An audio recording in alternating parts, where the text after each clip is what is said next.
हे दोस्तों, आज का टॉपिक हमारा बहुत सिंपल है और सबको पता है कि हम अपने शरीर की सुरक्षा प्राकृतिक तौर पे कैसे करें। हम प्रकृति से जुड़ के अपने शरीर को कैसे सुंदर सुदृढ़ बना सकते हैं। अपने शरीर को सुंदर बनाने के लिए हमें क्या करना चाहिए पता सबको है, परंतु करता कोई नहीं है, करना कोई नहीं चाहता। 90% लोग अपने शरीर को एक गोदाम समझ लेते हैं और उसमें मनचाही चीज़ें भरते जाते हैं।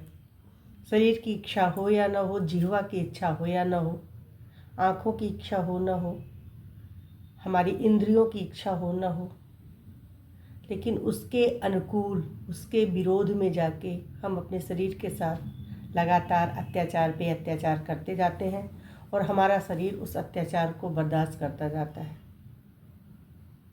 लेकिन उसकी एक लिमिट होती है बर्दाश्त करने की। जब हमारा शरीर हमारे अत्याचारों से बोर हो जाता है, हमारे अत्याचारों को सहन करते करते थक जाता है, तो प्रतिरोध करना शुरू करता है। और प्रतिरोध किस रूप में करता है? प्रतिरोध हमारी बीमारियों के रूप में करता है। प्रतिरोध हमको बीमार करके करता है। प्रतिरोध उसका हमें सबक सिखाना होता है। जो हम अपनी आंतों पे, अपनी जिह्वा पे लगातार अत्याचार करते हैं और फिर मौज मस्ती में भूल जाते हैं कि अन्याय सहने वाला कभी ना कभी प्रतिरोध तो करता है। तो उसी तरह हमारा शरीर भी प्रतिरोध करता है और प्रतिरोध करता है बीमारियों के रूप में, रोगों के रूप में। और हम फिर डॉक्टर्स के चक्कर लगाना शुरू कर देते हैं। जब हम डॉक्टर के चक्कर लगाना शुरू करते हैं तो दुनिया भर की दवाओं से, दुनिया भर के परहेज से हमारा घर भर जाता है। जो परहेज हम खुद से कभी नहीं कर पाते, जो परहेज हमें पता है करना चाहिए, हम नहीं करते। फिर वही परहेज हमें मजबूरी में डॉक्टर करवाता है। कहता है बॉयल खाओ, पानी उबाल के पियो, खाना कम खाओ, जूस सब्जियां ज़्यादा खाओ। और जब नेचर यही चीज़ हमको कहती है,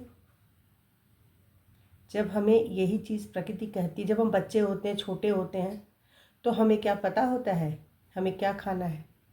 तब भी तो हम जिंदा रहते हैं। जब हम छोटे रहते हैं, हम दूध, फल, सब्जियां, दाल, यही सब खिलाते हैं और यही सब खाते भी हैं। और हमारी जिह्वा बड़े चाव से उसको खाती भी है। और हम क्या करते हैं, जैसे जैसे बड़े होते जाते हैं वैसे वैसे अपने खान पान में परिवर्तन खुद करना शुरू कर देते हैं। कभी आलस के कारण, कभी दिखावा के कारण हम अपने खान पान को एकदम परिवर्तित करते चले जाते हैं, जिसके परिणाम स्वरूप obesity, high blood pressure, sugar, दुनिया भर की बीमारियां हमें हो जाती हैं। जब हमें पता है कि हमारा शरीर पंच तत्वों से ही बना हुआ है, प्रकृति के 5 तत्वों से ही बना हुआ है, तो उन्हीं 5 तत्वों से वो संरक्षित भी तो रहेगा। उन्हीं 5 तत्वों के द्वारा उसका संरक्षण संवर्धन भी तो होगा। वही 5 तत्व उस मिलके उसका इलाज भी तो करेंगे। लेकिन हमें भूलने में टाइम नहीं लगता। इंसान है ना हम, क्योंकि इंसानों को फ्री में मिली हुई, मुफ्त में मिली हुई चीज़ों की वैल्यू नहीं है। इंसानों को अगर कोई चीज़ मुफ्त में मिल जाती है, फ्री में मिल जाती है, तो उसे वो अनावश्यक समझ लेते हैं, फालतू समझ लेते हैं। और वही कोई चीज़ का अगर वो मोल दे के लाते हैं, पैसा दे के लाते हैं, तो उसको बड़े संजो के रखते हैं। प्राकृतिक चीज़ें प्रचुर मात्रा में हमें मुफ्त में मिलती हैं, तो हम उसका अनावश्यक, उस पर हम ध्यान ही नहीं देते। उसको वे हमें लगती हैं फालतू हैं। विटामिन डी की टैबलेट्स हमें खाना मंजूर होता है, लेकिन सूर्य की रोशनी में, सूरज की किरणों के साथ अटखेलियाँ करने में, थोड़ा टाइम सुबह का उसमें बिताने में हमारी आँख नहीं खुलती है। लेकिन टैबलेट खाने में हम खा लेते हैं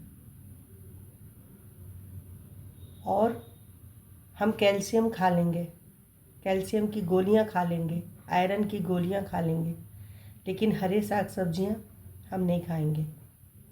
तो हम खुद अपनी रोग के जिम्मेदार हैं।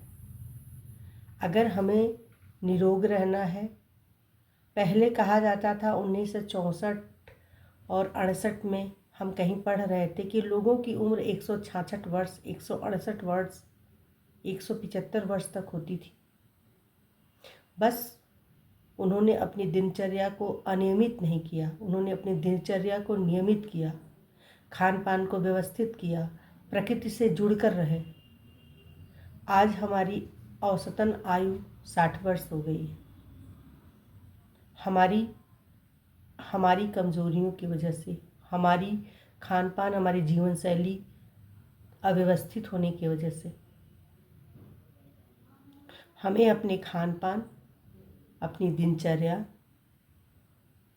इन सब पे हम किसी को प्रभावित करने के लिए नहीं, खुद के शरीर पे ध्यान देने के लिए, खुद डॉक्टर्स के चक्कर लगाने से बचने के लिए हमें प्रकृति से जुड़ना होगा। चीज़ें सभी को पता है, मगर लोग करने से बचते हैं, करने से डरते हैं। जब हम खुद के लिए नहीं कर सकते हैं तो हम फिर दूसरों के लिए कैसे कर सकते हैं?